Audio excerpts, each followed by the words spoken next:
के लिए बहुत अच्छा मौका है और वो मौका मैं आपको बताता हूँ कैसे। जापान वर्ल्ड की तीसरी इकोनॉमी थी, लेकिन वो फिसल करके चौथे नंबर पर पहुंच गई है। अभी इस समय थोड़े से मार्जिन से जर्मनी जो है वो तीसरे नंबर की इकोनॉमी बन गई है। चाइना का हाल आप देख ही रहे हो, चाइना में फिसल पट्टी शुरू है और चाइना के हालात इस समय अच्छे नहीं हैं।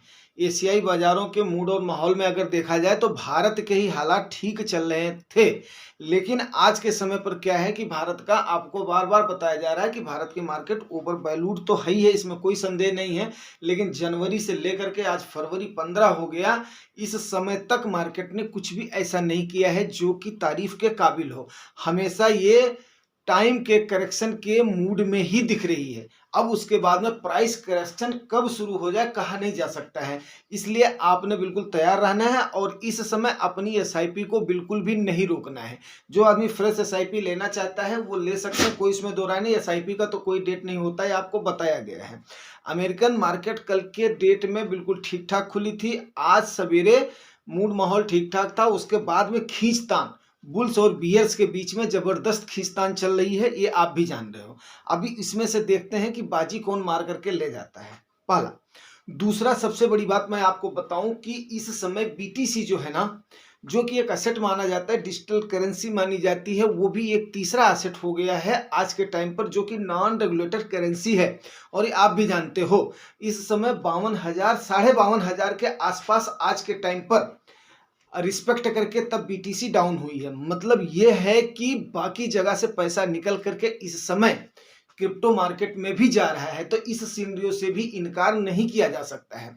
ऐसे समय पर क्या करते हैं लोग, भारत की तरफ जरूर देखेंगे, इसमें कोई भी संदेह नहीं है। लेकिन अच्छा इन्वेस्टर्स के लिए तभी होगा अगर एक करेक्शन या डिप का माहौल आ जाता है। तो करेक्शन, अगर प्राइस करेक्शन हो चाहे ना हो, अगर टाइम करेक्शन का मौका मार्केट दे रही है तो इस समय आप अपना थोड़ा थोड़ा जब भी डिप होता है तो अपने कॉर्पस को अलोकेट करते रहें। अलोकेशन का आपको हमने बताया हुआ है।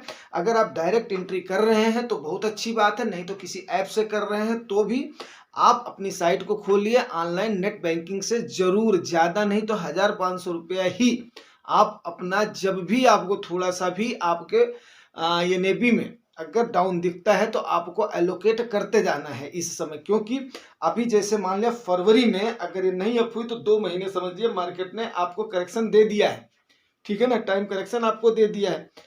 मूड माहौल मार्च क्या, मेरे को अप्रैल तक भी नहीं दिखाई दे रहा है, तो मार्च अप्रैल तक में जो भी सिनेरियोज बनते हैं उस पर हमें वॉच रखनी और थोड़ा थोड़ा अपना चंक एलोकेट करना है। क्योंकि यही अकुमुलेशन ही मेन बात क्या होती है कि इसको आपको असेट मानने में लोगों को तकलीफ होती है।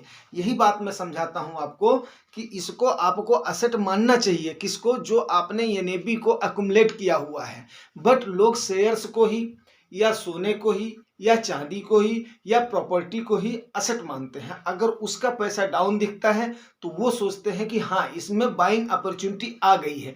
लेकिन अगर स्टेबल प्राइस आपकी मान लिया किसी एनएबी की मिल रही है या डाउन प्राइस मिल रही है तो उसको भी असेट मानने में क्या बुराई है, जिसमें आपकी 40-50 कंपनियों में आपके फंड मैनेजर ने पैसा लगाया हुआ है, आपको एनएबी अलॉट किया हुआ, खर्चा तो आपने उसको देना ही देना है। तो ऐसे समय में पता नहीं क्यों ऐसा होता है, रिटेल इन्वेस्टर्स को सबसे बड़ा भय क्यों हो जाता है, जो कि मैंने आपको फड और फोमो आज ही समझाया था। तो फड के समय फड जो है ना हमेशा नहीं करना है, ठीक है ना, हमेशा फियर नहीं करना है, हमेशा डाउट नहीं करना है, हमेशा अनसर्टेनिटी में नहीं रहना है। हमेशा क्या होता है यहाँ पर आसान्वित होकर के रहना है। तो उम्मीद करता हूं कि आपको ये बात समझ में आ रही होगी, क्योंकि ये बातें आपको बतानी ही पड़ती हैं, नहीं बताया जाएगा तो देखिए दोस्तों, सबसे बड़ी बात क्या होती है कि 99% आदमी शेयर मार्केट में नुकसान करके जाता है। म्यूचुअल फंड का आदमी कम से कम 50 से 60% भी नुकसान उठा जाते हैं। क्यों उठा जाते हैं? क्योंकि उन्हें समझाने वाले, उन्हें ऐप्स वगैरह जो है ना वो गलत टिप्स दे देते हैं, जिसकी वजह से उनका नुकसान हो जाता है। अगर आप इन तरीकों को फॉलो करोगे जो आपको बताया जा रहा है तो डेफिनेट है आपका नुकसान नहीं होगा।